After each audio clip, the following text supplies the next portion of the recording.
Welcome back दोस्तों। तो यहाँ से शुरू करने वाले हैं हम रिएक्ट की जर्नी। इस सीरीज में हम कवर करेंगे एक एक चीज जो हमारे लिए जरूरी है। यहाँ पे समझ लेते हैं कि इस सीरीज में हम क्या करने वाले हैं। यहाँ पे हम बनाने वाले हैं टू डू लिस्ट का प्रोजेक्ट जिसमें होंगे कई सारे फीचर्स। सबसे पहले समझेंगे टू डू लिस्ट का डेटा स्ट्रक्चर और क्रिएट करेंगे लिस्ट। इसके बाद हम इस टू डू लिस्ट की डेटा को रिएक्ट में डिस्प्ले कराएंगे। फिर हम देखेंगे किस तरह से हम टू डू लिस्ट के स्टेटस को अपडेट कर सकते हैं। साथ ही हम इंप्लीमेंट करेंगे सर्च, जिससे हम टू डू लिस्ट के आइटम को सर्च कर पाएंगे। और फिर हम ऐड करेंगे लिस्ट में सॉर्टिंग फंक्शनलिटी।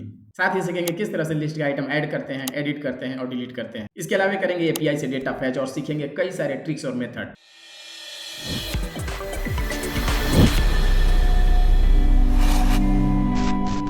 तो आइए सबसे पहले देखते हैं रिएक्ट का documentation.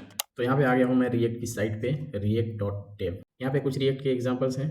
Create user interfaces from components, और यहाँ पे कुछ कंपोनेंट्स के एग्जांपल्स दिए हुए हैं।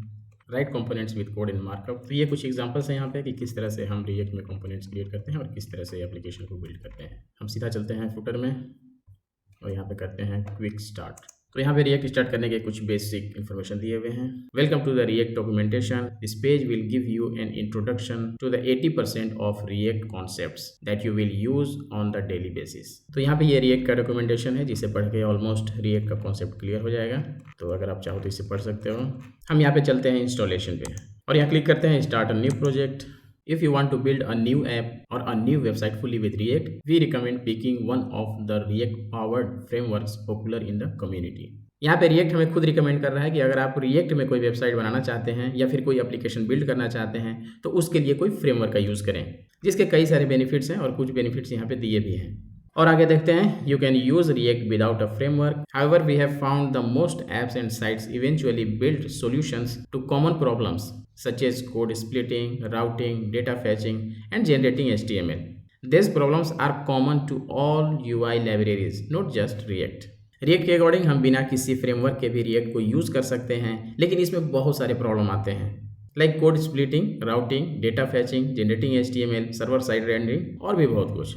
These problems are common to all UI libraries, not just React. और ये प्रॉब्लम सारे UI लाइब्रेरीज में है, नॉट जस्ट इन रिएक्ट। तो यहाँ पे दिया है can I use react without framework. तो यहाँ पे कुछ डिटेल्स हैं।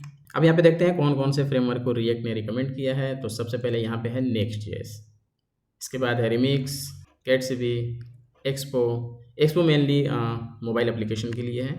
तो यहाँ पे जो रिएक्ट का फर्स्ट रिकमेंडेशन है वो है नेक्स्ट.js। तो यहाँ पे अभी हम रिएक्ट प्रोजेक्ट बनाने के लिए नेक्स्ट.js का यूज़ करने वाले हैं। और यहाँ पे रिएक्ट हमें खुद ये रिकमेंड कर रहा है कि हम रिएक्ट में काम करने के लिए कोई ना कोई फ्रेमवर्क का यूज़ करें। और जो रिएक्ट का फर्स्ट रिकमेंडेशन है वो है नेक्स्ट.js। तो जल्दी से देख लेते हैं नेक्स्ट.js का documentation. The react framework for web, यहाँ करते हैं गेट स्टार्टेड। और ये है नेक्स्ट.js का documentation, what is Next JS, main features, और ये हैं यहाँ पे कुछ डिटेल्स। तो हम यहाँ पे चलते हैं इंस्टॉलेशन पे। ये है हमारा इंस्टॉलेशन का डॉक्यूमेंटेशन। तो सबसे पहले देखते हैं यहाँ पे सिस्टम रिक्वायरमेंट्स। तो इसके लिए चाहिए हमें Node.js और ये ऑपरेटिंग सिस्टम्स डिटेल। तो सबसे पहले हमें इंस्टॉल करना पड़ेगा Node.js।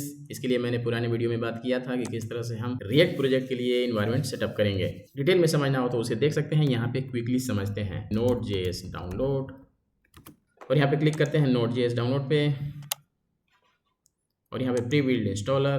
अब यहाँ करते हैं डाउनलोड Node.js, सेव, और यहाँ हमारा Node.js का इंस्टॉलर हो गया है डाउनलोड। करते हैं इंस्टॉल। जैसे हम कोई भी एप्लीकेशन इंस्टॉल करते हैं इसे भी उसी तरह से इंस्टॉल कर लेना है। यहाँ मैं करता हूँ कैंसिल क्योंकि मेरे पास ऑलरेडी इंस्टॉल्ड है। अब चेक करते हैं Node.js का वर्जन अगर इंस्टॉल हो गया है या ऑलरेडी इंस्टॉल्ड है। इसके लिए करेंगे विंडो आर प्रेस और यहाँ रन में टाइप करेंगे cmd और यहाँ पे लिखेंगे node-v। आगे हमारा Node.js का वर्जन, और यहाँ पे npm भी चेक कर लेते हैं, npm-v। तो यहाँ पे हमारा npm का भी वर्जन वेल यहाँ पे अब हम शुरू करने वाले हैं नेक्स्ट.js का प्रोजेक्ट, और उसी के थ्रू हम रिएक्ट का पूरा कॉन्सेप्ट समझेंगे। और साथ में हम ये भी समझेंगे कि किस तरह से नेक्स्ट.js एक बेस्ट चॉइस है रिएक्ट प्रोजेक्ट को बनाने के लिए। तो आइए फिर बिना देर के स्टार्ट करते हैं रिएक्ट प्रोजेक्ट विद नेक्स्ट.js। और हाँ, आई एम डेफिनेटली श्योर कि इस सीरीज के बाद आप बनने वाले हैं रिएक्ट.js और नेक्स्ट.js का मास्टर। यहाँ मैं डेस्कटॉप पे ही एक फोल्डर क्रिएट करता हूँ, माई नेक्स्ट प्रोजेक्ट, और यहाँ पे हमें खोलना होगा कमांड प्रॉम्प्ट। इसके लिए हम क्लिक करेंगे इस एड्रेस बार पे। जब ये सिलेक्ट हो जाए तो यहाँ पे टाइप करेंगे cmd और प्रेस करेंगे एंटर, और ये हमारा खुल गया है कमांड प्रॉम्प्ट सेम फोल्डर में। अब यहाँ पे इंस्टॉल करते हैं नेक्स्ट.js। चलते हैं नेक्स्ट.js के डॉक्यूमेंटेशन पे और कॉपी करते हैं ये command, paste, enter. Need to install the following packages, हमें करना होगा yes. What is your project name, तो यहाँ पे डिफ़ॉल्ट प्रोजेक्ट का नाम है माई ऐप, इसे छोड़ देते हैं। Would you like to use TypeScript, तो यहाँ पे हम करेंगे नो, जो ऑलरेडी सिलेक्टेड है क्योंकि हम बेसिक से स्टार्ट करने वाले हैं। इसे भी करते हैं नो, इसे भी करते हैं no. Would you like your code inside SRC directory, इसे करते हैं यस, जो कि ऑलरेडी रिकमेंडेड है। Would you like to use app router, yes. Would you like to use Turbopack, no. तो यहाँ पे इंस्टॉल हो चुका है हमारा Next.js प्रोजेक्ट। अब चलते हैं फोल्डर में, और यहाँ पे आ चुका है हमारे पास माई ऐप का फोल्डर, जो मैंने प्रोजेक्ट का नाम रखा था, और इसके अंदर है node modules, public, SRC folder और ये कुछ फाइल्स। तो इसके बारे में ऑलरेडी हमने लास्ट वीडियो में डिस्कस की हुई है, क्योंकि यहाँ पे देख लेते हैं। नोड मॉड्यूल्स के अंदर सारे हमारे पैकेजेस होते हैं जो भी हमारे प्रोजेक्ट में यूज़ होने वाले हैं। जो भी डिपेंडेंसी हम इंस्टॉल करते हैं वो सारा यहीं पे इंस्टॉल होता है। यह है पब्लिक फोल्डर। Next.js में पब्लिक फोल्डर का यूज़ होता है इमेजेस को स्टोर करने के लिए। यहीं पर हम कोई भी इमेज रखते हैं और उसे यूज़ करते हैं।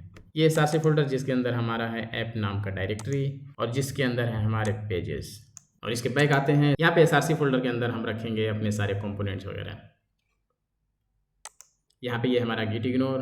अभी इसे समझने की ज़रूरत नहीं है, जब हमारा प्रोजेक्ट पूरी तरह से रेडी हो जाएगा तब हम इसे गिट पर पुश करेंगे, तब इसके बारे में समझेंगे। ये है JS config, ये है Next.js config, ये है package.json जिसके अंदर सारे पैकेजेस होते हैं, और ये है पैकेज लॉग जिसमें पैकेजेस के वर्जन्स होते हैं। यहाँ पे मैं npm यूज़ कर रहा हूँ, इसलिए यहाँ पे package-log.json है। अगर मैं yarn यूज़ करता तो यहाँ पे yarn log होता। तो अब हम जल्दी से रन करते हैं अपना प्रोजेक्ट। इसके लिए यहीं पे खोलते हैं command prompt cmd npm run dev, और ये हमारा हो रहा है सर्वर स्टार्ट, और ये सर्वर स्टार्ट हो गया है। अब इसे खोलते हैं ब्राउज़र में। अभी हमारे सामने खुल गया है Next.js का डिफ़ॉल्ट पेज व्यू। अब यहाँ पे अगर आपने नोटिस किया होगा, यहाँ पे .next नाम का एक फ़ोल्डर आ चुका है, और यहाँ पे होता है Next.js का सारा बिल्ड फाइल। जैसे ही हमने सर्वर स्टार्ट किया, Next.js ने सारा बिल्ड यहाँ पे बना लिया। अब आते हैं बैक, एक और खोलते हैं कमांड प्रॉम्प्ट cmd, और यहाँ पे लिखते हैं कोड डॉट। यहाँ से हमारा प्रोजेक्ट कोड एडिटर में डायरेक्ट खुल जाएगा। करते हैं एंटर, और ये हमारे पास आ चुका है सारे फाइल्स और सारे फोल्डर्स। तो हमारा ये जो पेज का व्यू है, ये हमारा आ रहा है यहाँ से SRC पेज, और ये है वो सारा डेटा जो हम पेज पे देख सकते हैं। तो अब हम इस पेज को कर देते हैं ब्लैंक, और यहाँ पे लिखते हैं h1 my first Next.js project, और ये हमारा पेज हो चुका है अपडेट।